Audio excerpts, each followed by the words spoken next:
कहानी की शुरुआत एक स्कूल के अंदर होती है, जहां हम अपनी कहानी की मेन हीरोइन शिवांग को देखते हैं। वो अपनी स्कोर कार्ड बुक देख रही होती है और खुद से कहती है, रिजल्ट आ गया, मैं क्लास में टॉप भी कर गई, लेकिन फिर भी खुशी नहीं है क्योंकि ये मार्क्स अब भी इतने नहीं हैं कि मैं टॉप यूनिवर्सिटी में एडमिशन ले पाऊँ। वो यही सब सोच सोच कर टेंशन में होती है और उसे समझ नहीं आता कि अब कौन उसकी मदद करेगा। तभी उसका टीचर उसके पास आता है और कहता है, हमें पता चला है कि ऑर्फनेज हाउस ने तुम्हारे बायोलॉजिकल पेरेंट्स को ढूंढ लिया है। वो तुमसे मिलने आए हैं और आज से तुम उनके साथ उनकी फैमिली में शिफ्ट हो रही हो।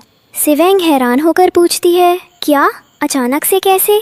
उस पर टीचर मुस्कुराते हुए कहता है, अगर तुम्हें टॉप यूनिवर्सिटी में जाना है तो ये तुम्हारे लिए गोल्डन चांस है। उनके बहुत अच्छे कनेक्शंस हैं, वो तुम्हारी मदद करेंगे तुम्हारे ड्रीम यूनिवर्सिटी तक पहुंचने में। शिवांग को ये सुनकर थोड़ी उम्मीद मिलती है और बिना ज़्यादा सोचे अपना बैग उठाती है और वहाँ से जाने लगती है। उसके दोस्त उसे रोकने की कोशिश करते हैं। अरे ऐसे किसी पर भरोसा मत कर, इतने साल से तुम ऑर्फनेज में थी, तब उन्होंने तुम्हारी परवाह नहीं की, अब अचानक से आकर कह रहे हैं कि वो तुम्हारे पेरेंट्स हैं, कहीं ये कोई स्कैम ना हो। लेकिन शिवांग कहती है, नहीं, ऐसा कुछ नहीं है। टीचर ने खुद कहा है कि मुझे टॉप यूनिवर्सिटी का एंट्रेंस देना है और शायद यही मेरा मौका है, इसलिए मुझे अब निकलना होगा। वो अपने दोस्त से कहती है, एक गाड़ी और आएगी, उसने मेरा सारा सामान रख देना, और वो गाड़ी में बैठकर वहाँ से चली जाती है। अब हम देखते हैं कि वो अपने नए घर में पहुँचती है। घर किसी राजमहल से कम नहीं होता। सबसे पहले उसकी मुलाकात घर की नौकरानी से होती है। अंदर जाते ही उसे बर्तन टूटने की आवाज़ और किसी के रोने की आवाज़ सुनाई देती है। वो समझ जाती है कि ये उसकी स्टेप सिस्टर रोज़ है, जिसे उसके पेरेंट्स ने अडॉप्ट किया था शिवांग के जाने के बाद। रोज़ उसके आने से बहुत परेशान है क्योंकि अब उसे लगता है कि उसके पेरेंट्स का प्यार कम हो जाएगा। पेरेंट्स उसे समझाने की कोशिश करते हैं, हमारी बायोलॉजिकल डॉटर के आने से तुम्हारे लिए प्यार कम नहीं होगा, तुम गलत समझ रही हो। लेकिन रोज़ उनकी कोई बात नहीं सुनती और उन पर भड़क जाती है। तभी नीचे सब लोग इकट्ठा होते हैं और वहाँ शिवांग की मुलाकात उसके बायोलॉजिकल ब्रदर से होती है। वो शिवांग को देखकर कहता है, तो तुम हो मेरी बायोलॉजिकल सिस्टर, इतने साल पहले हमें छोड़कर चली गई थी, याद है? शिवांग गुस्से में जवाब देती है, छोड़कर गई थी? मैंने किसी को नहीं छोड़ा, तुम लोगों ने ही मुझे खो दिया था। ब्रदर थोड़ा रूखा व्यवहार करता है पर शिवांग कोई रिएक्शन नहीं देती। उसे याद आता है कि उसने 2 दिन से अपना होमवर्क नहीं किया है, तो वो चुपचाप बैठकर पढ़ाई करने लगती है। ब्रदर ये देखकर सोचता है कि शिवांग ये सब दिखावे के लिए कर रही है ताकि सबको लगे कि वो फैमिली में सबसे अलग और पढ़ाई में डेडिकेटेड है। वो बार बार उसकी बेइज्जती करता है पर शिवांग उसे इग्नोर करती रहती है। इसी बीच उसकी मदर, स्टेप सिस्टर और फादर भी आ जाते हैं पर वो सबको अनदेखा करके अपना काम करती रहती है। रोज फिर से रोने लगती है और कहती है, मॉम देखा कैसे ये सबको बेवकूफ़ बना रही है, ऐसा दिखा रही है जैसे इसे सिर्फ पढ़ाई करनी आती है और मैं बस करके शोभा बढ़ाने के लिए हूँ।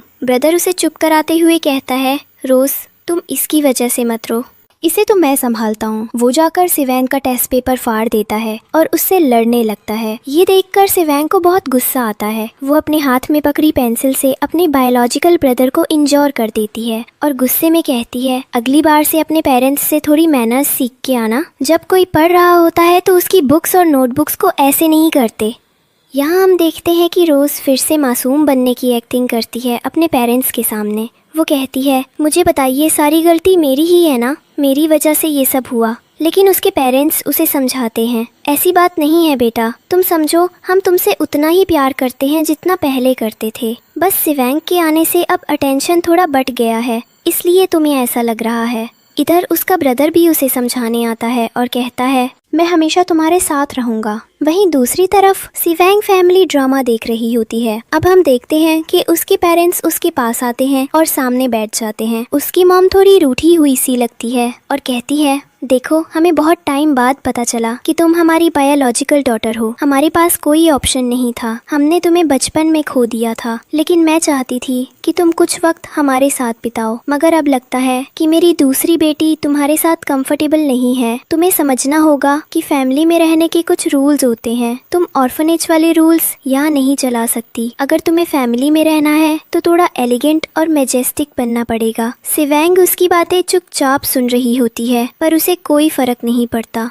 वो बस हल्के से जवाब देती है। तभी उसके डैड को दिखता है कि सिवेंग अपने टाउन से उनके लिए गिफ्ट लेकर आई है। वो पूछते हैं, ये तुम लेकर आई हो? सिवेंग मुस्कुराकर कहती है, सोचा पहली बार मिल रही हूँ तो कुछ देती चलूं, लेकिन लग रहा है कि ये फैमिली शायद डिजर्व नहीं करती। तभी रोज फिर से अपनी एक्टिंग शुरू कर देती है। वो कहती है, मुझे माफ कर दो सिस्टर, मेरी तबीयत थोड़ी नाजुक है, इसलिए मैं चाहती हूँ कि मेरे सेंसिटिव नेचर की वजह से मेरे पेरेंट्स तुम्हारा गिफ्ट एक्सेप्ट ना करें। और उसकी बात सुनकर उसकी मॉम भी मान जाती है। वो नौकरानी से कहती है, ये चीज़ फेंक दो। सिवेंग को ये सब बहुत बुरा लगता है, लेकिन वो कुछ नहीं कहती, बस चुप रहती है। अब उसके पेरेंट्स उसके पास आते हैं और कहते हैं, हमने तुम्हारा ऑफिशियल स्वागत तो किया ही नहीं, तो मैं ऑफिशियली बोलता हूँ, वेलकम टू द फैमिली। हमें पता है कि हम इतने साल तुम्हारे साथ नहीं थे, लेकिन अब उम्मीद है कि तुम हमारे साथ रहोगी। इधर सिवेंग को एक लेटर मिलता है। वो दरअसल एक रूल बुक होती है जिसमें फैमिली के सारे नियम लिखे होते हैं। सिवेंग को वो रूल्स बिल्कुल भी पसंद नहीं आते। वो रोज से बचते हुए कहती है,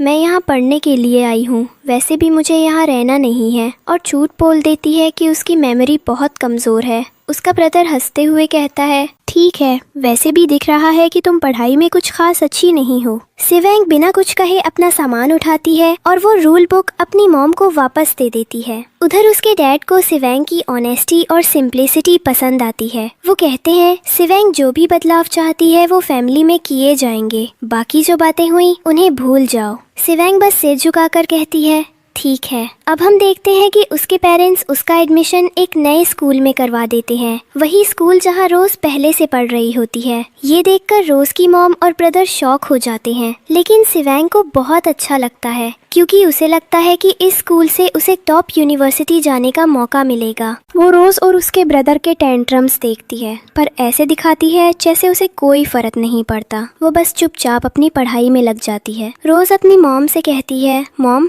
ये लड़की डैड को पागल बना रही है, इसे रोको, ये बहुत डेंजरस है। उसकी मॉम को भी ये सब पसंद नहीं आता और वो सिवेंग से कहती है, बेटा थोड़ा कंट्रोल करो, फैमिली में और भी मेंबर्स हैं। सिवेंग शांत होकर जवाब देती है, आप लोग मेरे लिए कभी फैमिली थे ही नहीं। जब मैं छोटी थी मेरी ग्रैंड मदर ने मुझे पाला, मुझे बड़ा किया और मुझे सपने देखना सिखाया। तो मुझे उम्मीद है कि आप ये बात समझेंगे कि हम दोनों के बीच अब एक जंग शुरू हो चुकी है, जिसे ख़त्म करना इतना आसान नहीं होगा। और इधर हम देखते हैं कि वो लोगों से कहने लगती है, आप सबके दिमाग खा गए हैं, आप मेरी बात कभी समझ ही नहीं सकते, इसलिए प्लीज़ मुझे मेरे रूम में छोड़ने की परमिशन दीजिए और करो को बोलिए कि मुझे मेरा रूम दिखाया जाए। इधर उसका भाई और ज़्यादा भड़क जाता है। वो कहता है, अपने से बड़ों से ऐसे बात करते हैं जैसे तुम कर रही हो। सिवेंग जवाब देती है, मुझे फ़र्क नहीं पड़ता कोई कैसे बात करता है, मेरा काम है, मुझे करने दो और तुम अपने काम से काम रखो। वो गुस्से में वहाँ से चली जाती है। तभी उसके पिता कहते हैं, ठीक है बेटा, तुम अपने रूम में जाओ, ऊपर वाले रूम को दिखा दिया जाएगा। सिवाम बस एक ठंडी आवाज़ में कहती है, थैंक यू, बस मुझसे दूरी बनाए रखना। इधर रोज चैन की सांस लेती है और सोचती है, अब इस एटीट्यूड के साथ सिवांग किसी के सामने नजर नहीं आ पाएगी। इसके बाद हम देखते हैं कि सिवांग रूम में जाती है। जब वो घर के सारे रूम देखती है तो उसे बहुत अच्छा लगता है, क्योंकि वो रूम उसके ऑर्फनेज वाले घर से कहीं बड़े होते हैं। वो बहुत खुश और एक्साइटेड महसूस करती है। जब वो फाइनल एक रूम चुनकर नीचे आने लगती है तो उसकी मुलाकात रोज से होती है। रोज बोलती है, मॉम, शायद सिस्टर को मेरा रूम पसंद आ गया है, सिस्टर तुम मेरा रूम ले सकती हो। तभी सिवांग का भाई आ जाता है और कहता है, तुम अपना रूम क्यों दे रही हो, हर बार तुम ही क्यों सैक्रिफाइस करती हो, उसे भी कुछ करने दो,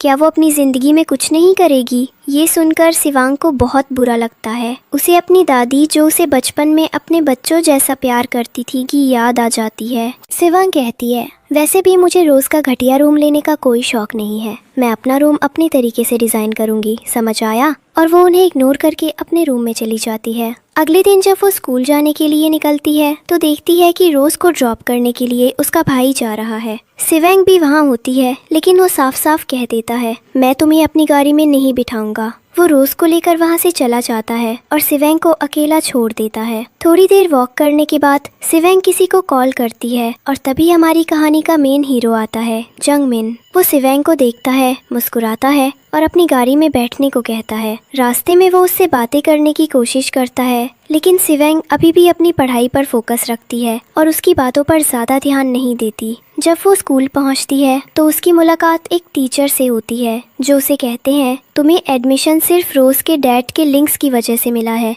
इसलिए ध्यान रखना, कोई ऐसी हरकत मत करना जिससे स्कूल की रेप्यूटेशन खराब हो। सिवेंग जवाब देती है, आप टेंशन मत लीजिए, ऐसा कुछ नहीं होगा। इधर उसे पता चलता है कि कॉलेज एंट्रेंस एग्जाम के लिए एक मॉक टेस्ट होने वाला है और वो उसे देने के लिए पूरी तरह तैयार होती है। क्लास में आने के बाद वो सभी स्टूडेंट से मिलती है पर कोई खास रिएक्शन नहीं होता। वो चुपचाप अपनी सीट पर जाकर बैठ जाती है। जब वो लौटते हुए वापस जा रही होती है तो उसे फिर से जंगमिन दिखाई देता है। वो मुस्कुराकर उसके पास बैठती है और कहती है, मुझे लगा मैं घर जाने में लेट हो जाऊंगी। घर लौटने पर वो देखती है कि उसका भाई और रोज आपस में बात कर रहे हैं। रोज उसके पास आकर कहती है, तुम जंगमिन के साथ स्कूल क्यों गई थी? तुम्हें पता है मैं उसे पसंद करती हूँ, पूरी फैमिली को पता है। सिवेंग कहती है, मुझे नहीं पता था और मुझसे बकवास मत करो, मुझे जाने दो। वो उसे इग्नोर करके वहाँ से चली जाती है। इधर हम देखते हैं कि उसकी मॉम ने रोज के लिए स्पेशल खाना बनाया होता है जो एनर्जी से भरा होता है। वो सिवेंग को भी ऑफर करती है लेकिन सिवेंग मना कर देती है,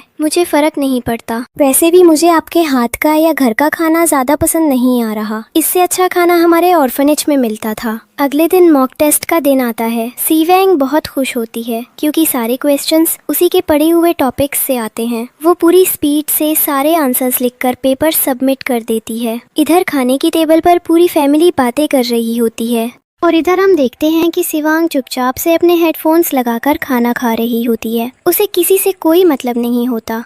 रोज ये सब देखकर अंदर ही अंदर बहुत खुश होती है क्योंकि उसे अच्छा लगता है कि सिवेंग फैमिली के बीच में बैठकर भी सबके द्वारा इग्नोर की जा रही है। थोड़ी देर बाद हम देखते हैं कि सिवेंग अपने रूम में पढ़ाई कर रही होती है। तभी उसके डैड वहाँ आते हैं और कहते हैं, मुझे माफ़ करना बेटा, मुझे पता है तुम पढ़ रही थी लेकिन मैं तुम्हारे लिए कुछ लेकर आया हूँ, बताओ तुम्हें किसी चीज़ की ज़रूरत है?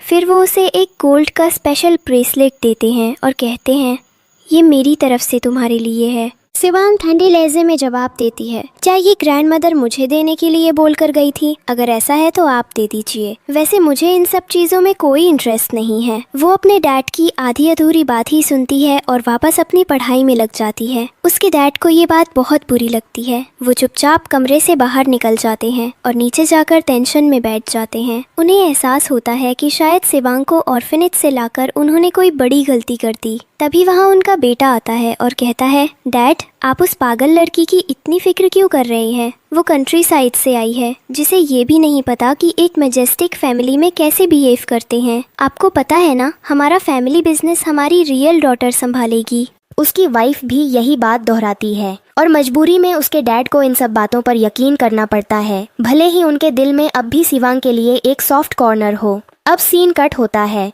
सिवेंग के स्कूल का। वहाँ उसका मॉक टेस्ट रिजल्ट आ चुका होता है और सब शॉक्ड होते हैं क्योंकि उसने पूरे स्कूल में सबसे ज्यादा मार्क्स लाए होते हैं। वो सबके बीच एक सुपर मॉडल स्टूडेंट बन जाती है। हर कोई उससे बात करना चाहता है। उसका स्कोर इतना हाई होता है कि किसी का भी उसके आसपास नहीं पहुंचता। सिवेंग सीधा स्कूल की प्रिंसिपल के पास जाती है और कहती है, जैसा कि मैंने पूरे सिटी में टॉप किया है, मैं चाहती हूँ कि मुझे बेस्ट से बेस्ट यूनिवर्सिटी में भेजा जाए ताकि मैं और बेहतर पढ़ाई कर सकूँ। प्रिंसिपल मुस्कुराती हैं और कहती हैं, हमारे स्कूल के टॉपर स्टूडेंट्स को स्पेशल स्कॉलरशिप दी जाती है जिससे उनकी बेसिक नीड्स पूरी की जा सके। तुम्हारी कोई डिमांड हो तो बताओ।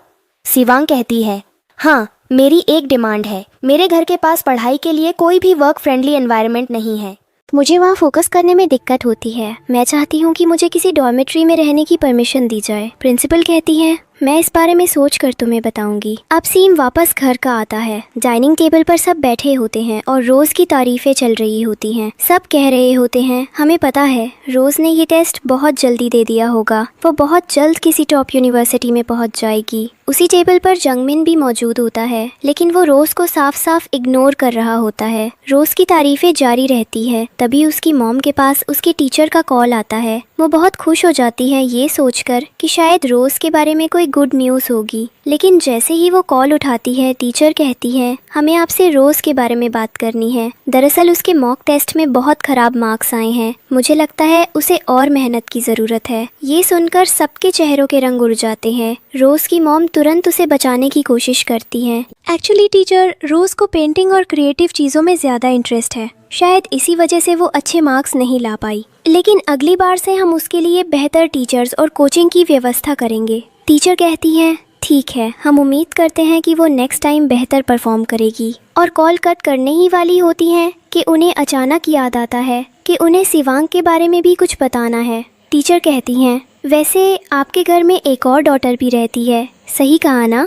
इतना सुनते ही सत्य चेहरे बदल जाते हैं, खासकर उसका ब्रदर। वो गुस्से में कहता है देखा मॉम, इस लड़की ने तो अब घर में आग लगवाना शुरू कर दिया। अब टीचर भी इसके बारे में बात कर रही हैं। उसकी मॉम गुस्से में कहती हैं अगर मुझे पता चला कि वो मेरी बायोलॉजिकल डॉटर है और इतने समय से हमारे साथ रह रही थी तो पूरी सिटी में हमारी बदनामी हो जाएगी। अब हम देखते हैं कि सभी लोग शिवांग पर शक कर रहे होते हैं, लेकिन वो किसी की परवाह किए बिना चुपचाप अपना खाना खा रही होती है। उसके डैड अपनी वाइफ के सामने उसकी टीचर से माफी मांगने लगते हैं। नेक्स्ट टाइम से हम जरूर ध्यान रखेंगे। लेकिन टीचर हैरानी से पूछती हैं किस चीज का ध्यान रखेंगे? शिवांग ने तो पूरे शहर में टॉप किया है, उसके जितने मार्क्स किसी के भी नहीं आए। यह सुनते ही सब दंग रह जाते हैं। शिवांग के चेहरे पर हल्की सी मुस्कान होती है, उसे अंदर से बहुत अच्छा लगता है। वो शांत होकर अपना खाना खत्म करती है। उधर फैमिली मेंबर्स टेंशन में आ जाते हैं। रोज को लगता है कि अब फैमिली की सारी अटेंशन शिवांग पर चली जाएगी।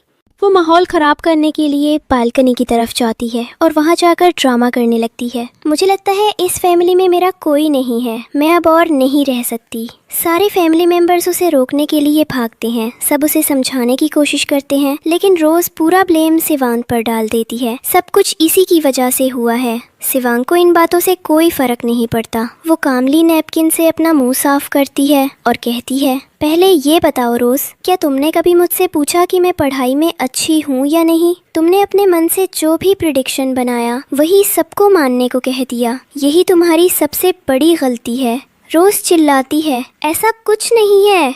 शिवांग उसे घूर कर बोलती है ऐसा ही है। दोनों के बीच एक छोटी सी बहस हो जाती है, लेकिन शिवांग खुद को रोक लेती है। वो सबको साफ साफ कह देती है मैं आप लोगों को अपनी फैमिली नहीं मानती, मैं ऑर्फनेज में अकेली रही हूँ और वही लोग मेरी असली फैमिली है। यहाँ किसी से मेरा कोई रिश्ता नहीं। उसके पेरेंट्स तुरंत कहते हैं बेटा ऐसे मत बोलो, लेकिन शिवांग ठंडे स्वर में जवाब देती है मैं सही कह रही हूँ, ना मुझे फर्क पड़ता है ना मैं इन बातों पर सोचना चाहती हूँ। उम्मीद है आप लोग भी समझेंगे। रोज ये सब सुनकर अंदर ही अंदर खुश होती है, क्योंकि उसे लगता है कि शिवांग खुद को फैमिली से अलग कर रही है। शिवांग सबको उल्टे सीधे जवाब देकर चुपचाप अपने रूम में चली जाती है। अब पूरे घर का माहौल भारी हो जाता है, सब टेंशन में है। तभी जंगमिन वहाँ आता है और साफ साफ कहता है मुझे बहुत बुरा लगता है जब आप लोग शिवांग को एक गलत इंसान की तरह ट्रीट करते हैं। आप तो उस पर हाथ उठाने तक वाले थे, ऐसा मत करें, वो बहुत इंटेलिजेंट है। आप सबको समझना चाहिए कि रोज को सिर्फ उसकी सक्सेस से जलन हो रही है। रोज ये सुनकर अंदर ही अंदर आग बबूला हो जाती है। उसे बर्दाश्त नहीं होता कि जंगमिन शिवांग का साइड ले रहा है। इधर जंगमिन कहता है शिवांग तुम यहाँ से चली जाओ। शिवांग बिना कुछ बोले वहाँ से चली जाती है, लेकिन जाते जाते एक पल के लिए सबके चेहरों की तरफ देखती है। सब टेंशन में डूबे हुए हैं, सब सोच में पड़ जाते हैं शिवांग ने ऐसा क्यों किया और जंगमिन उसके लिए इतना क्यों सोचता है। उन्हें शक होने लगता है कि शायद इनके बीच कुछ चल रहा है। रोज की मॉम कहती है अगर तुम सच में उस लड़की को इस फैमिली में शामिल करना चाहते हो तो कर लो, लेकिन मैं नहीं चाहती कि वो मेरी बेटी से डिसरिस्पेक्टफुल व्यवहार करे। अब सीन कट होता है। पेरेंट्स शिवांग के सामने बैठे होते हैं। पिता कहते हैं बेटा हमें पता है कि तुम अपनी पढ़ाई से बहुत प्यार करती हो, लेकिन अब तुम एक रिच फैमिली में हो, तुम्हें अपने कपड़े पहनने का ढंग, बात करने का तरीका सब बदलना होगा। शिवांग की आंखों में गुस्सा झलकता है, लेकिन वो कुछ नहीं कहती, बस सुनती रहती है। फिर शांति से जवाब देती है पहली बात तो ये कि मुझे नहीं पता था रोज पढ़ाई में कैसी है। दूसरी बात मैंने हमेशा पढ़ाई को ही अपना फोकस बनाया है। मुझे किसी भी तरह का डिस्ट्रैक्शन या बकवास पसंद नहीं है, खासकर वो बकवास जो आप लोग मेरे सामने कर रही हैं। वो ये कहकर रूम के अंदर चली जाती है। थोड़ी देर बाद उसका ब्रदर उसके पास आता है और कहता है कल के लिए माफ़ करना, मुझसे गलती हो गई। मुझे अब समझ आया कि असल में गलती रोज़ की थी। सिवांग बिना एक्सप्रेशन बदले जवाब देती है, अब फ़र्क नहीं पड़ता, और शायद इस वक्त तो बिल्कुल भी नहीं जब बहुत देर हो चुकी है। ये कहकर वो दरवाज़ा बंद करती है और अंदर चली जाती है। अगले दिन का सीन शुरू होता है। हम देखते हैं कि सिवेंग अपना सारा सामान पैक करके घर से जाने की तैयारी कर रही होती है। तभी घर की नौकरानी उसे रोक लेती है और कहती है, मैडम आपको यहाँ से सामान लेकर जाने की परमिशन नहीं है। सिवेंग रुकती है और सख्त लहजे में पूछती है, और मुझे कौन रोकेगा? नौकरानी कहती है, मैं रोकूंगी। मैंने बोल दिया कि आपको यहाँ से जाना अलाउड नहीं है, तो आपको समझना पड़ेगा। सिवेंग ठंडे स्वर में जवाब देती है, मैंने भी बोल दिया कि मैं तुम्हारे साथ कहीं नहीं जा रही और मुझे यहाँ से जाने की परमिशन किसी से नहीं लेनी। नौकरानी उसकी बातों से भड़क जाती है और उससे जबरदस्ती करने लगती है। वो गुस्से में कहती है, तुम्हें क्या लग रहा है मैं मजाक कर रही हूँ? सिवेंग उसे सीधा जवाब देती है, यही रियलिटी है। जितनी जल्दी तुम समझोगी उतना तुम्हारे लिए बेहतर रहेगा। दोनों के बीच बहस तेज हो जाती है। नौकरानी धमकाते हुए कहती है, अगर तुम्हें घर से निकाल दिया गया तो मुझसे बुरा कोई नहीं होगा। सिवेंग मुस्कुराती है और कहती है, शायद अब एक नौकर को उसकी औकात दिखाने का वक्त आ गया है। वो रोते हुए अपने पिता को कॉल करती है और कहती है, डैड मुझे अपने स्कूल के दोस्तों से मिलने जाना है, क्या इसके लिए भी मुझे घर के नौकरों से परमिशन लेनी पड़ेगी? उसके पिता हैरान होकर कहते हैं, नहीं बेटा बिल्कुल नहीं। सिवेंग कहती है, लेकिन यहाँ के नौकर तो ऐसे बिहेव कर रहे हैं जैसे मैं उनकी कैदी हूँ। वो कह रहे हैं कि मैं बाहर नहीं जा सकती, क्या सच में उन्हें इतना हक है? उसके पिता उसे शांत करते हुए कहते हैं, बेटा अगर तुम्हें घर के नौकरों से दिक्कत हो रही है तो मैं उन्हें चेंज करवा दूंगा। हर महीने तुम्हारे अकाउंट में एक अच्छा अमाउंट भेजा जाएगा जिससे तुम जो चाहो खरीद सको। सिवेंग फोन काट देती है, फिर नौकरानी की तरफ देखकर कहती है, देखा इस दुनिया में कई लोग हैं जो तुम्हारा काम तुमसे कहीं बेहतर कर सकते हैं बिना किसी को परेशान किए। नौकरानी गुस्से में कहती है, तुम क्या बोल रही हो? लेकिन सिवेंग उसे पूरी तरह इग्नोर करके चली जाती है। वो नौकरानी पीछे पीछे उसे बुलाती रहती है, लेकिन सिवेंग को कोई फर्क नहीं पड़ता। अब कुछ दिन बाद का सीन हम डॉर्मेट्री के अंदर देखते हैं कि सिवेंग अपने कमरे में पढ़ाई कर रही होती है। तभी उसके डैड का कॉल आता है।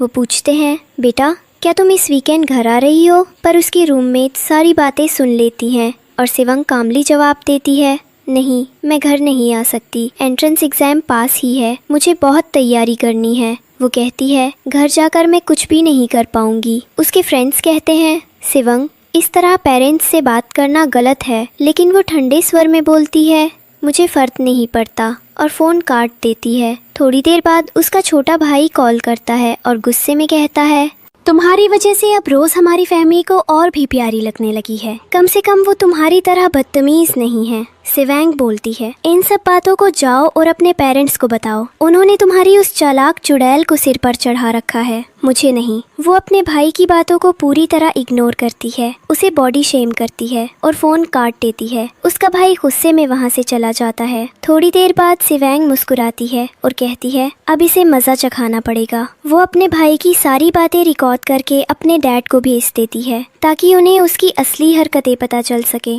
अब सीन बदलता है। हम देखते हैं रोज को, जिसे एक लग्जरी कार से कुछ लोग लेने आए हैं। पता चलता है कि वो लोग उसके रियल बायोलॉजिकल पेरेंट्स हैं। वो रोज से पूछते हैं, तो हमारी फैमिली में एक्टिंग कैसी चल रही है? रोज जवाब देती है, जब से सिवेंग आई है सब कुछ बदल गया है। अब फैमिली के लोग उसे ज़्यादा इम्पोर्टेंस देने लगे हैं। वो हर वक्त मेरा इमेज खराब करने की कोशिश करती है। ये सुनकर उसके बायोलॉजिकल पेरेंट्स एक नई प्लानिंग बनाते हैं ताकि रोज फैमिली की रियल डॉटर बन जाए और असली बायोलॉजिकल डॉटर सिवांग को हमेशा के लिए उनसे दूर कर दिया जाए ताकि फैमिली कभी उसे एक्सेप्ट ना करे। इसके बाद अगला सीन आता है। हम देखते हैं कहानी के मेन हीरो जंग मिन को। वो अपनी कार में बैठा होता है, उसके हाथ में सिवांग की फोटो होती है। वो फोटो को देखते हुए धीरे से कहता है, काश सिवांग अपने पैरों पर खड़ी हो जाए, काश उसे एक आसान खुशहाल जिंदगी मिले बिना स्ट्रगल के। इधर उसकी बातों को उसकी कार का ड्राइवर सुन लेता है और एक्सप्रेशन से साफ दिखता है कि उसने कुछ नोटिस किया है। शायद अब कहानी एक नए मोड़ पर जाने वाली है। और उधर हम देखते हैं कि जुंगमिन उससे अपनी इस प्रॉब्लम के बारे में शेयर करता है। उसके बाद रात के वक्त में सिवांग को दिखाया जाता है जो वापस अपनी डॉर्मेटरी जा रही होती है। तभी वहाँ पर कुछ लोग आकर उसे पकड़ लेते हैं और उससे कहने लगते हैं कि तुम्हारे बैग में जितने भी पैसे हैं तुरंत दे दो, और उसके साथ बदतमीजी करने लगते हैं। लेकिन तभी पीछे से हमारी कहानी का दूसरा कैरेक्टर आता है और उसे बचा लेता है। इसका नाम लिवॉन होता है और ये वही लड़का है जो शिवांग के साथ ऑर्फनेज में रहा करता था। यहाँ पर हम देखते हैं कि लिवॉन कहता है, तुमने मुझे पहचाना? तुम्हारी ग्रैंडमदर मुझसे अक्सर तुम्हारी बातें किया करती थी और बताती थी कि तुम कैसे उनके साथ रहती थी, बचपन में क्या क्या करती थी।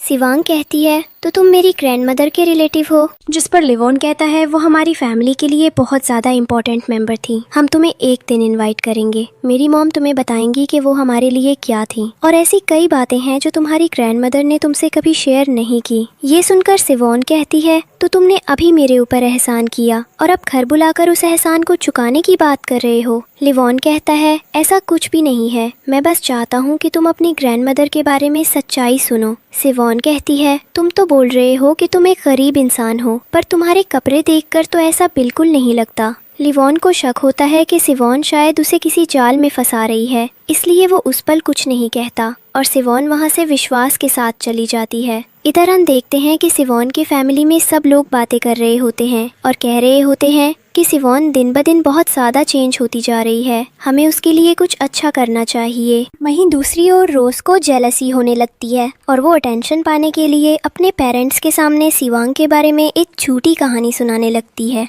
वो कहती है, मॉम एंड डैड, बहुत टाइम से आपसे कुछ बात शेयर करनी थी। दरअसल मैंने नहीं बताया क्योंकि मुझे लगा मेरी सिस्टर की रेपुटेशन पर बात आ जाएगी, लेकिन मैंने सुना है कि मेरी बहन को कुछ लोगों ने किसी लड़के के साथ घूमते हुए देखा है। मुझे बहुत बुरा लगा क्योंकि हमारे फैमिली मेंबर्स में ऐसा कोई नहीं जो किसी आउटर से बिलोंग करता हो, पर जो लड़का उसके साथ था वो किसी आउटर कास्ट का लगता है। ये सुनते ही उसके पेरेंट्स को बहुत बुरा लगता है और वो कहते हैं कि हम इन सब चीज़ों के कन्फ्रंटेशन के लिए शिवांग के पास ज़रूर जाएंगे। और इधर हम देखते हैं कि रोज़ बहुत खुश हो रही होती है क्योंकि उसने आखिरकार आग लगा दी और सब लोग उसकी बातों में आ रहे हैं। यहाँ तक कि उसका ब्रदर भी विश्वास करने लगता है कि जो रोज कह रही है वही रियलिटी है। अब हम अगले सीन में देखते हैं कि लिवॉन दोबारा से शिवांग से मिलने आता है और बार बार उसे अपने घर आने और अपनी मॉम से मिलने की बात करता है। शिवांग बार बार उसके कपड़ों को देखकर कहती है,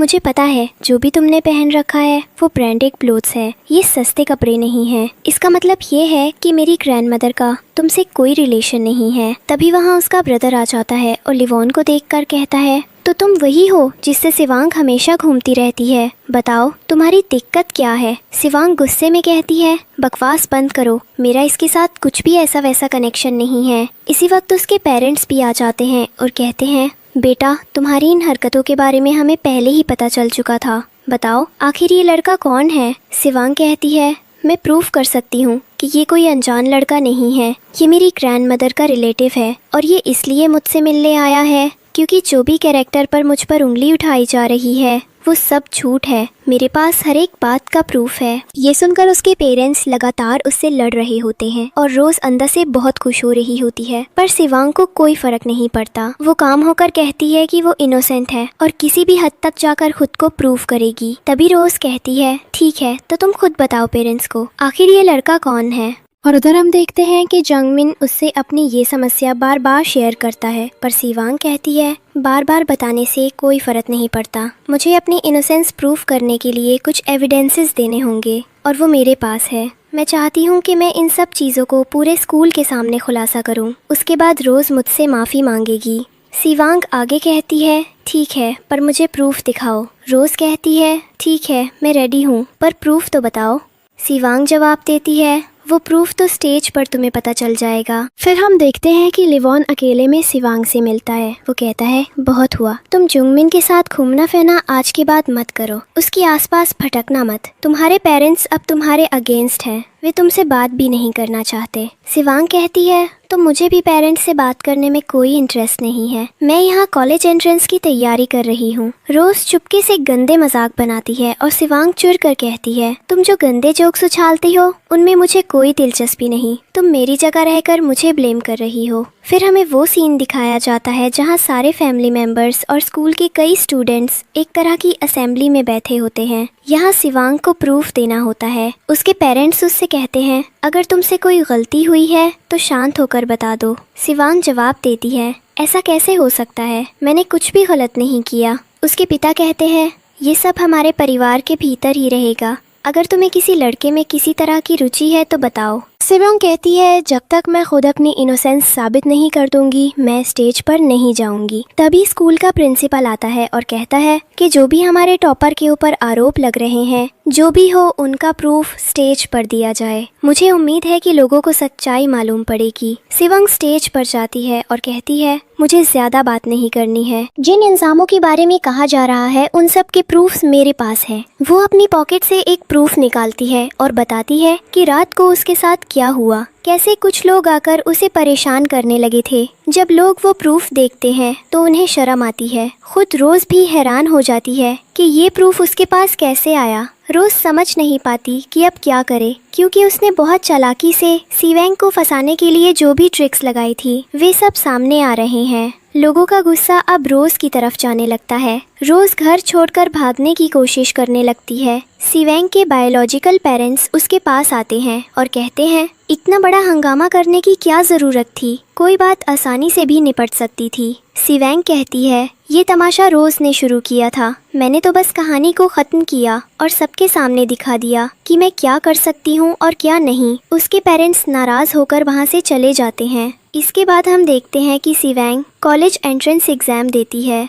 वह बहुत खुश महसूस कर रही होती है। उसे लगता है कि उसकी ग्रैंडमदर ऊपर से ये सब देखकर खुश होंगी। एंट्रेंस एग्जाम देने के बाद वह निश्चित रूप से लिवॉन के घर जाएगी। इधर लिवॉन अपनी माँ के पास जाता है और कहता है, मुझे सिवांग मिल चुकी है। अब उसे यकीन हो चुका है कि हम किसी रिच फैमिली से बिलोंग करते हैं, पर वह देखना चाहती है कि बचपन की दोस्त जिसे उसने गरीबी में देखा था अब कैसी दिखती है। इसलिए हमें थोड़ी आराम और कंफर्ट छोड़कर एक पुराने घर में शिफ्ट होना पड़ेगा। वो अपनी माँ को समझाने की कोशिश करता है ताकि सिवांग को डर न लगे। सिवांग के पास रोज ने बहुत सी फोटोज भेजी होती हैं हैप्पी फैमिली मोमेंट्स की, पर सिवांग उन्हें देखकर बहुत बुरा महसूस करती है और गुस्से में एक कठोर मैसेज भेज देती है कि उसे ऐसे घिनौने पलों में कोई इंटरेस्ट नहीं है। फिर सिवांग अपना सारा सामान लेकर उस जगह चली जाती है जहां लिवॉन ने उसे इनवाइट किया था। वहां हम वो सीन देखते हैं जहां लिवॉन की माँ उससे मिलती है और कहती है, तुम्हें हमारी फैमिली ने अपनी बेटी की तरह संभाला था, तुम्हारी ग्रैंडमदर ने तुम्हारा कितना ख्याल रखा था। सिवांग धीरे धीरे बताना शुरू करती है कि कैसे उसकी ग्रैंडमदर के दिमागी हालात सही नहीं थे। उन्हें समझ नहीं आता था कि लोग कैसे बिहेव करते हैं। अंततः उनकी मौत हो गई। ये सब सुनकर वहाँ सब लोग भावुक हो जाते हैं। सिवांग बहुत ज्यादा इमोशनल हो जाती है और कहती है कि वो उस हादसे से अब तक नहीं उबर पाई है।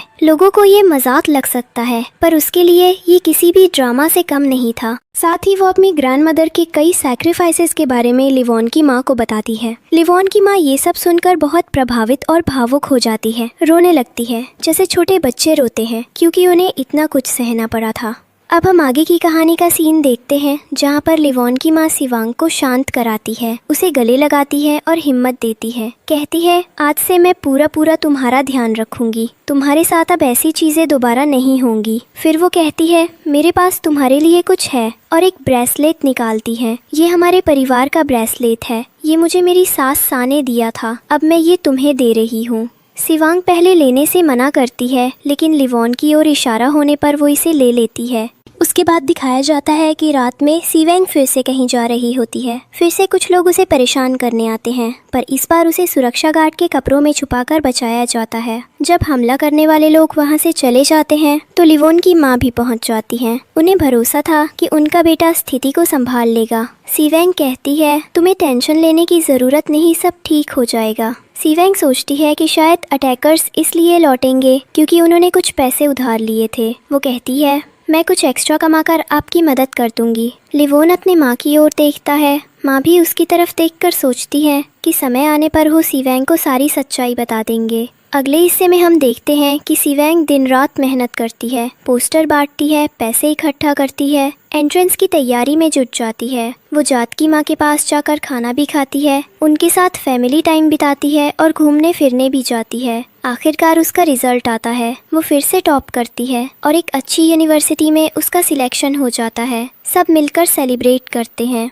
इसके बाद सिवांग इंटरव्यू देने जाती है जहां कई मीडिया रिपोर्टर्स उसके सक्सेस के राज जानना चाहते हैं। स्कूल के प्रिंसिपल भी कहते हैं कि हमारे स्कूल के हर बच्चे में जो डेडिकेशन है वही सफलता दिलाता है। चाहे फैशन फील्ड हो या टॉप यूनिवर्सिटी का सिलेक्शन। सिवेंग खुली आकाश की तरह महसूस करती है और कहती है कि उसकी ग्रैंडमदर ऊपर से इसे देखकर बहुत खुश होंगी। सिवेंग सब मिलकर जश्न मनाते हैं। मीडिया, प्रिंसिपल और वेल विशर्स उसकी तारीफ करते हैं। सिवेंग खुशी खुशी लिवॉन को फ़ोन करके बताती है कि सब ठीक हो गया है और वो अब अपने बायोलॉजिकल पेरेंट्स को गुड बाय कहने वाली है। फिर हम देखते हैं एक बड़ा सोशल पार्टी सीन। सिवेंग के बायोलॉजिकल पिता उसकी सक्सेस पर एक ग्रैंड पार्टी देने की तैयारी करते हैं। लिवॉन की माँ अपने ऑफिस में होती हैं। तभी वहाँ एक इन्वेस्टर आता है जो ज़बरदस्ती हस्तक्षेप करने लगता है। वो इन्वेस्टर अपने बेटे को कहता है कि सिवेंग को अपने घर में शामिल कर लो, इससे बड़ी पब्लिसिटी और इन्वेस्टमेंट मिल जाएगी।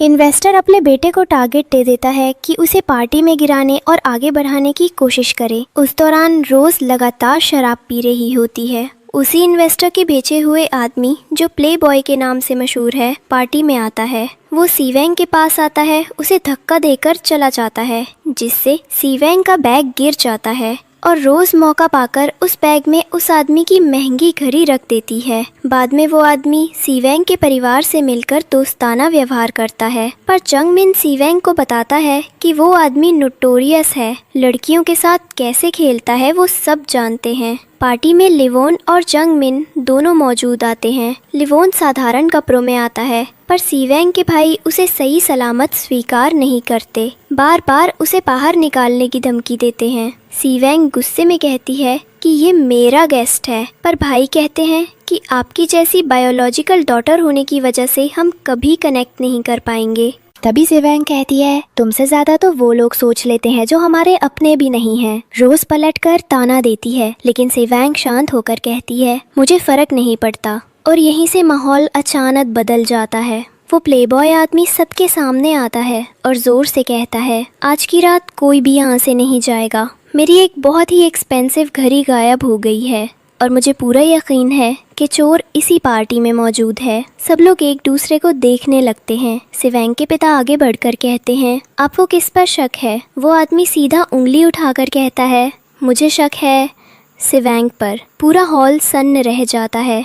सिवेंग के पिता गुस्से और हैरानी में कहते हैं, अगर आपको मेरी बायोलॉजिकल डॉटर पर शक है तो आप चाहिए तो उसे चेक कर सकते हैं। पर सिवेंग गुस्से से बोलती है, खामोश, मैं ये हरकत नहीं होने दूंगी, चाहे कुछ भी हो जाए। वो आदमी उसकी ओर बढ़ता है तो सिवेंग डांट कर कहती है, अपने हाथ पीछे रखो, अगर मैंने गुस्सा दिखाया तो दोबारा ये हाथ उठाने लायक नहीं रहोगे। रोज फिर आग में घी डालते हुए कहती है, क्या हुआ सिस्टर, सच में चोरी की है क्या? इसलिए इतनी डर रही हो? सिवेंग पलटकर जवाब देती है, मैं किसी से नहीं डरती और मैंने कोई चोरी नहीं की, मुझे फंसाना बंद करो। अब वो आदमी कहता है, ठीक है, मैं खुद उसे चेक करूँगा। सिवेंग भड़क उठती है, मैं ऐसा होने नहीं दूंगी। तभी जंगमिन और लिवॉन दोनों बीच में आ जाते हैं। उसे प्रोटेक्ट करते हुए कहते हैं, सिवेंग शांत रहो, हम जानते हैं तुम इनोसेंट हो। सिवेंग गुस्से में कहती है, मुझे पता है, मैं कोई चोर नहीं हूँ, इसका दिमाग खराब है। ऐसे घटिया गेस्ट्स को पार्टी में क्यों बुलाते हैं? पेरेंट्स बीच में आते हैं और कहते हैं,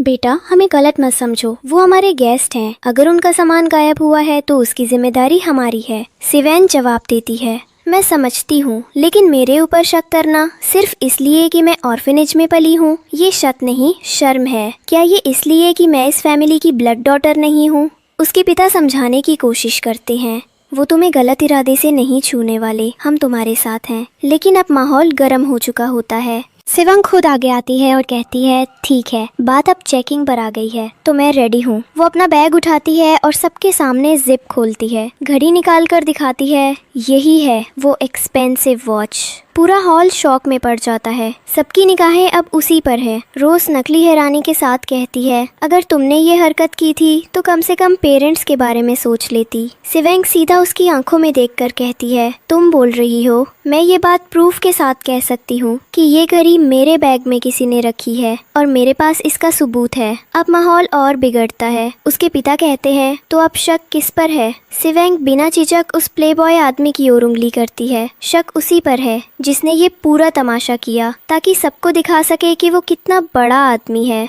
उसका भाई भड़क कर कहता है, तुम क्या कर रही हो सिवेंग? घर आए गेस्ट की इस तरह बेइज्जती कर रही हो। वो गुस्से में सिवेंग की ओर बढ़ता है, लेकिन तभी लिवॉन बीच में आकर उसका हाथ पकड़ लेता है और सख्ती से कहता है, तुम अभी इतने क्वालिफाइड नहीं हुए हो कि सिवेंग पे हाथ उठाओ, समझ आया? पूरा हॉल सन पड़ जाता है। अब प्लेबॉय आदमी लिवॉन की ओर इशारा करते हुए कहता है, तू आखिर है कौन? इसका लवर है क्या? बार बार बीच में क्यों आ रहा है? रोज मुस्कुराते हुए ताना देती है, अरे मैंने तुम्हें कहीं देखा है। हाँ, तुम तो हमारे स्कूल के सिक्योरिटी गार्ड हो ना? ये सुनते ही वहाँ मौजूद लोग हंसी उड़ाने लगते हैं। प्लेबॉय आदमी लिवॉन का मजाक उड़ाते हुए कहता है, तो ये रहा तुम्हारा हीरो, क्या गिफ्ट लाया होगा तुम्हारे लिए? स्ट्रीट साइड से कुछ चीप इयररिंग्स? वो हंसते हुए एक बॉक्स आगे बढ़ाता है। लो सिवांग, ये बॉक्स खोलो, तुम्हारे लिए कुछ खास है इसमें। पूरा हॉल ब्रेथलेस हो जाता है। जंगमिन घूरते हुए कहता है, सिवांग तुम्हें यकीन है कि ये बॉक्स खोलना चाहिए? अब माहौल और भी गर्म हो चुका होता है। रोज और बाकी सबके सामने सिवांग खड़ी है। पूरे हॉल में सन्नाटा छा जाता है। तभी लिवॉन शांत आवाज में कहता है, सोच लो, इस पार्टी में आए ज्यादातर लोग बहुत घमंडी हैं। सिवांग पलटकर जवाब देती है, मुझे किसी से डर नहीं लगता। लिवॉन मुस्कुराकर कहता है, ठीक है, तो एक बार बॉक्स खोलो।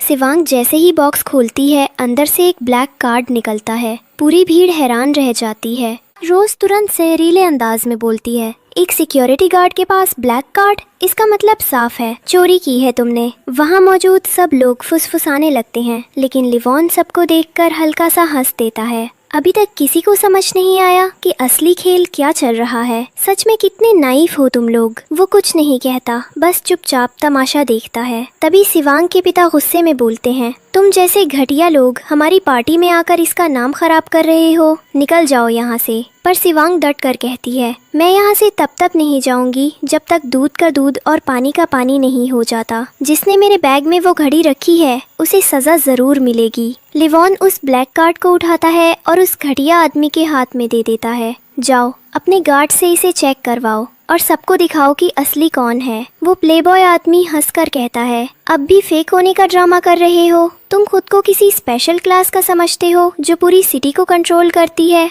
इतने में सिवेंग का भाई गुस्से में आता है और उस आदमी से घड़ी छीन लेता है। फिर सरकास्टिक लहजे में कहता है, वैसे भी सिवेंग का फ्रेंड सर्कल उसी के जैसा होगा, मिडिल क्लास कहीं का। ये सुनकर सिवेंग के चेहरे पर तकलीफ साफ छलकती है। लिवॉन अब कामली अपने गार्ड को बुलाता है, जाओ इस कार्ड को वेरीफाई करो और बताओ कि ये असली है या नकली। गार्ड चला जाता है। इस बीच सिवेंग के पेरेंट्स लिवॉन पर भड़कते हैं, हमने तुम्हें अभी फैमिली में शामिल भी नहीं किया और तुमने ऐसी हरकतें शुरू कर दी। देखो रोज को, वो कभी बिना हमारी परमिशन कुछ नहीं करती। रोज भी मौका देखकर ताना मारती है, अगर तुम्हें किसी को पसंद करना ही था तो कोई स्टैंडर्ड वाला इंसान चुनती। अब सबकी नज़र दरवाजे की तरफ है। गार्ड लौट कर आता है। जंगमिन टाइम गिनता है, 3, 2, 1। गार्ड अंदर आता है और जोर से बोलता है, बॉस ये कार्ड पूरी तरह असली है, इसमें कुछ भी फेक या चोरी का नहीं है। पूरा हॉल शॉक में रह जाता है। सभी मेहमानों के चेहरे उतर जाते हैं।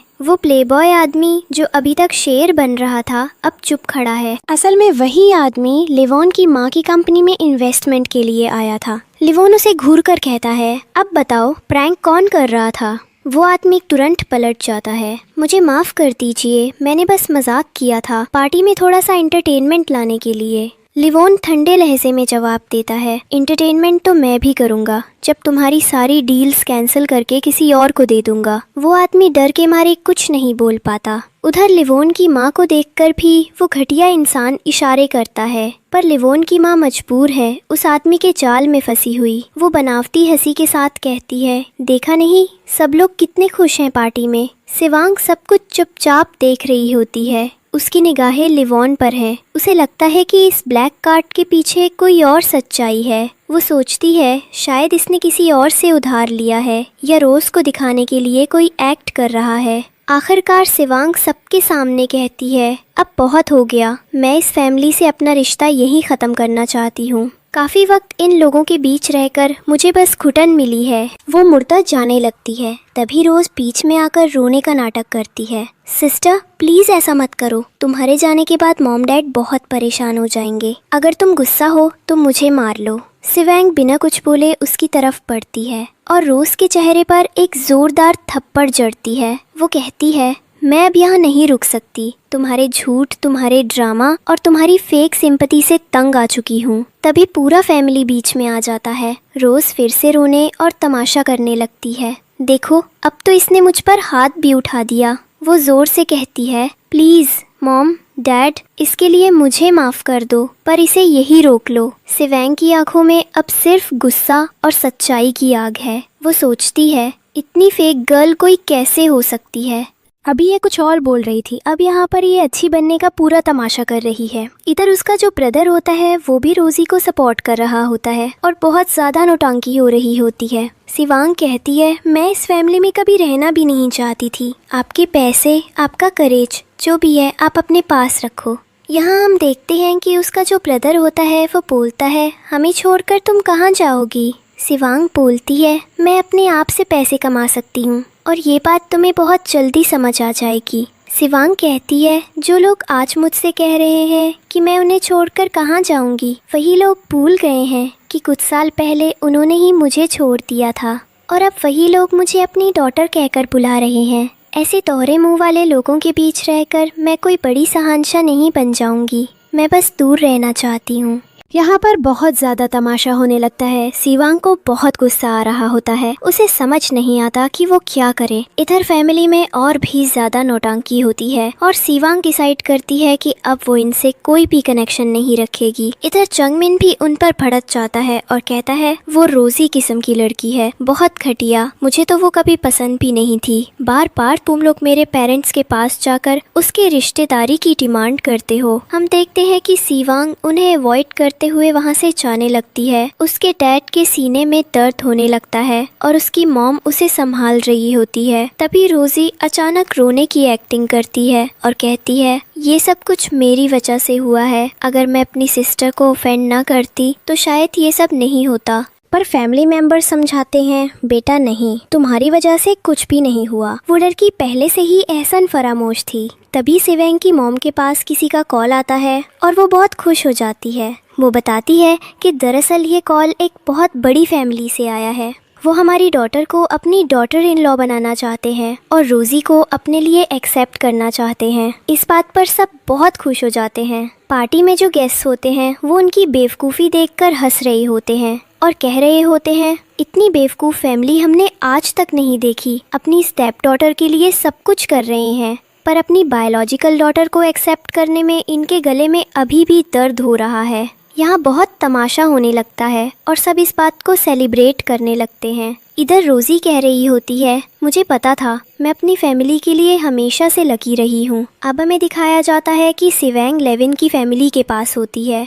वो उन्हें एक एनवेलप देती है और कहती है, इसमें इतने पैसे तो नहीं है कि तुम्हारी बाकी ज़रूरतें पूरी कर सके, लेकिन कुछ अमाउंट है जो तुम्हारे कर्ज वाले पैसे ख़त्म कर देगा। उसकी मॉम थोड़ी हेजिटेट कर रही होती है और जया को समझ नहीं आ रहा होता कि क्या करे, क्योंकि उसकी मॉम उस पर भड़कने वाली होती है। तभी बाहर कई सारी कार्स आने लगती हैं। सब बाहर निकलकर देखते हैं। कार्स से कई गार्ड्स निकलते हैं जिन्होंने ब्लैक सूट्स पहने होते हैं। वो आकर सिवैंग को फैमिली में वेलकम करने लगते हैं। सिवैंग हैरान होकर पूछती है, ये कौन लोग हैं जो मुझे अपनी फैमिली में वेलकम कर रहे हैं। तभी लेविन और उसकी मॉम आगे बढ़ती हैं और कहती हैं, दरअसल ये मेरे लोग हैं। मैं कोई गरीब इंसान नहीं हूँ। मेरी मॉम सैन गॉड ग्रुप की चेयरमैन है और मैं उसी ग्रुप की इनहेरिटर हूँ। ये सुनकर सिवैंग बहुत शॉक में आ जाती है। उसकी मॉम कहती है, हमें पता है हमने तुमसे झूठ बोला और ये किसी भी तरह के धोखे की तरह लग सकता है,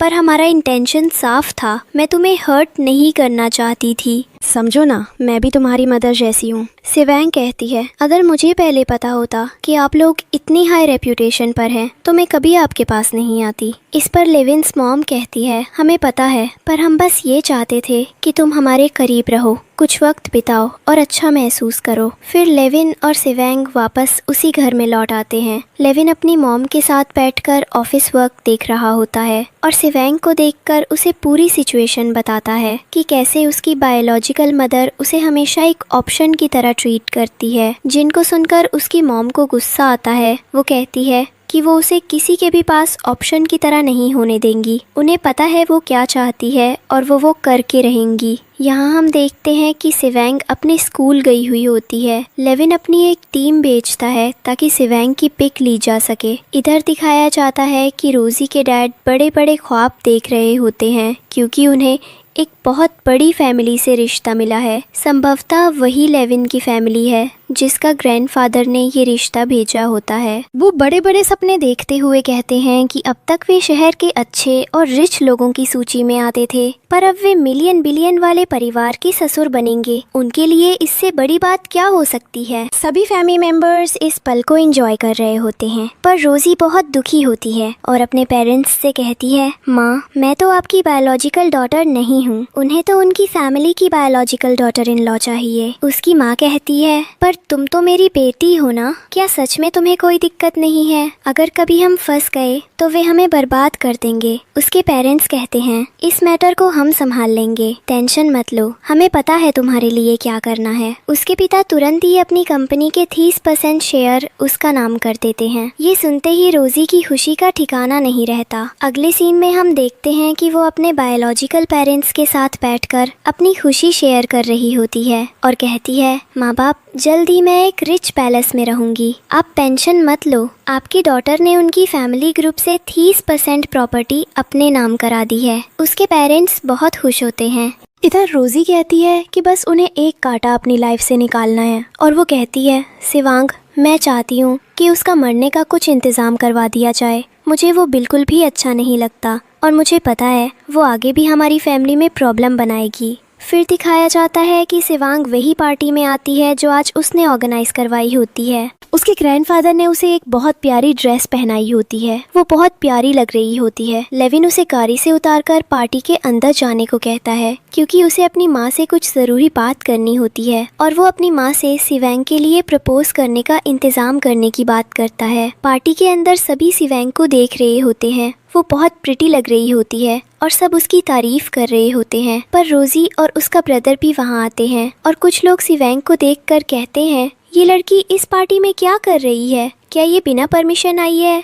ये हर जगह प्रॉब्लम खड़ी करने वाली है। सिवेंग कुछ नहीं बोल रही होती। वो कहती है, बकवास बंद करो, अपने काम से काम रखो। मैंने तुम्हारी जैसी फैमिली के साथ अपने रिलेशंस ख़त्म किए थे। क्या ये तुम्हारे लिए काफ़ी नहीं है कि बार बार मुझसे घटिया बातें की जाती रही हैं? इसी पर उसका ब्रदर कहता है, बहुत बहुत तमाशा तुम्हारा। अगर हमारे साथ कोई रिलेशन नहीं है तो तुम इस पार्टी में क्या कर रही हो? स्पेशल इनविटेशन तो हमारी फैमिली को आया था और तुम अब हमारी बायोलॉजिकल डॉटर भी नहीं रह गई। तुमने खुद से रिलेशन खत्म किया। वो सिक्योरिटी गार्ड को बुलाने लगता है। जैसे ही सिक्योरिटी गार्ड आता है उसे कहा जाता है कि इस लड़की को धक्के देकर बाहर निकाल दो, वो पार्टी में बहुत प्रॉब्लम क्रिएट कर रही है। तभी वहाँ जंगमिन आता है और कहता है, ये गेस्ट मैंने इनवाइट किया है, किसी को भी इसका टच करने का अधिकार नहीं है, ये मेरी गेस्ट है। कुछ सिक्योरिटी गार्ड्स माफ़ी मांगते हैं और कहते हैं कि जब उन्हें पता चला कि इनके आने से बाकियों को प्रॉब्लम हो रही है तब उन्होंने धक्का दिया। उनका कोई बुरा इरादा नहीं था। जंगमिन उन लोगों से कहता है कि वे किसी भी तरह से उसके गेस्ट के साथ ऐसा व्यवहार नहीं कर सकते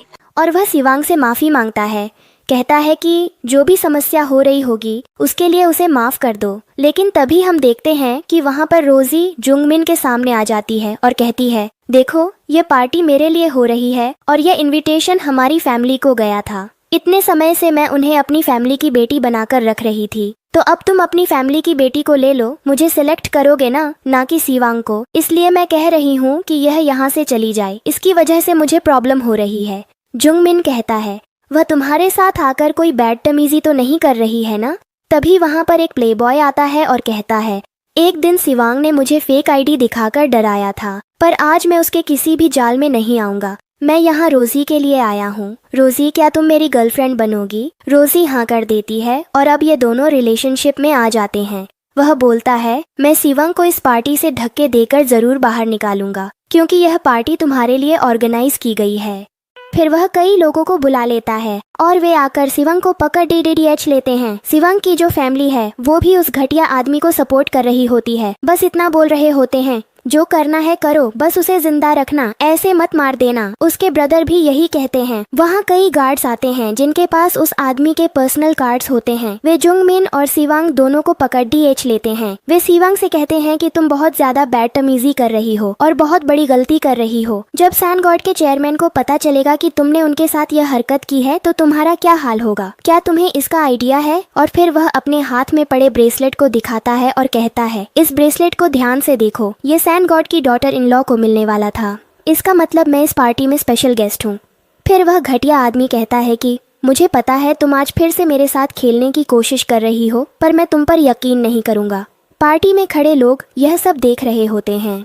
वे उसे पकड़ लेते हैं और जुंगमिन रोके की कोशिश करता है, पर जुंगमिन को भी पकड़ लिया जाता है। वे सिवांग को बहुत बुरी तरह पीटते हैं। जुंगमिन खुद को छुड़ाने की कोशिश करता है ताकि वह सिवांग को बचा सके। जैसे तैसे वह खुद को छुड़ाता है और उस आदमी को धक्का देता है, पर उस आदमी से उसे भी एक पचान मार मिलता है और उससे भी खून आने लगता है। उसे बहुत तकलीफ होती है। तभी हम देखते हैं कि रोजी आती है और सिवांग से कहती है, देखो तुम्हारे चक्कर में क्या हुआ, पूरी पार्टी में तमाशा हो गया। लोग हमारी नौटंकी देख रहे हैं और सोच रहे होंगे कि हमारी फैमिली ऐसी ही होती है। सिवांग उस पर थूक देती है। अब हम देखते हैं कि सिवांग की बायोलॉजिकल मदर कहती है, हमने अपने फैमिली को बताया था कि मैं किसी को इतनी बदतमीजी करने का राइट नहीं देती थी। सिवांग ने अब तक जो मेरे साथ बदतमीजी की है, क्या उसका अधिकार तुमने उसे दिया?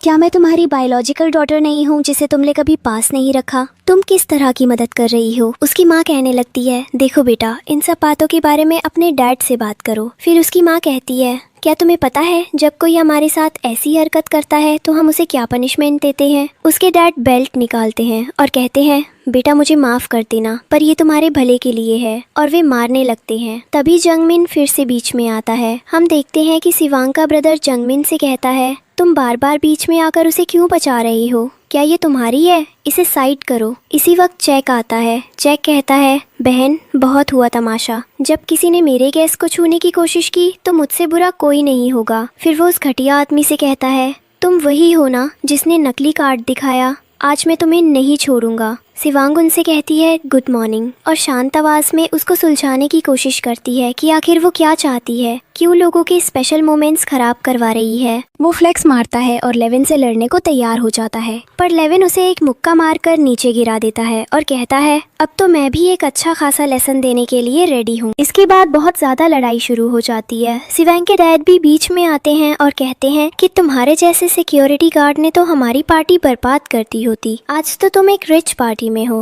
रोजी भी बीच में आने की कोशिश करती है, पर लेविन उसे धक्का देता है और कहता है, पीछे हो जाओ, मुझसे बात करने की जरूरत नहीं है। सिवांग का बायोलॉजिकल ब्रदर भी आता और कहता है, तुम क्या कर रहे हो? ये सब तुम्हारे जैसे सिक्योरिटी गार्ड की जगह नहीं है। यहाँ आकर पहरेदारी करो, बदतमीजी मत करो। लेविन भी उसे मारता है। अब यहाँ पर पार्टी में बहुत ज्यादा तमाशा हो रहा है, आपस में लड़ाई हो रही है और सभी लोग यही सब देख रहे होते हैं। बाद में हम देखते हैं कि वो जो घटिया आदमी है वो अपने डैड को कॉल करता है, पर उसके डैड कहते हैं, बेटा मैं तुम्हें फ़ोन करने वाला था। दरअसल पार्टी में एक लड़की होगी जिसके हाथ में ड्रैगन वाला ब्रेसलेट होगा। वो उसी फैमिली की डॉटर इन लॉ बनने वाली है।